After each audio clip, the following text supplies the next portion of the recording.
Happy Set Free Weekly Wednesday. Today, I wanted to jump on to say that you no longer have to downplay your pain. Just because you didn't have big T trauma, maybe you didn't get into a major car accident, maybe you didn't witness someone die before you, maybe you weren't physically or sexually abused. Just because those things didn't happen to you, it doesn't mean that you didn't experience trauma. Maybe you don't meet the criteria for PTSD, but that doesn't mean that you do not deserve to have your pain acknowledged.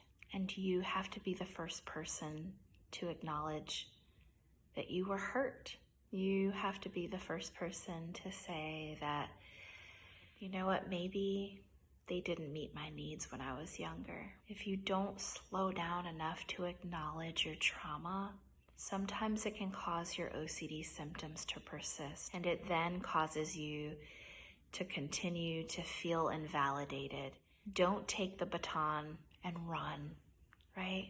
With what happened, them not acknowledging what they did to hurt you. And then don't take the baton and beat yourself over the head with it, with negative self-talk, just because you're having intrusive thoughts. You're not a monster, and you don't deserve to speak to yourself the way that OCD speaks to you. You may hear those negative things, but you don't have to internalize them. And you can say and do things to support yourself emotionally.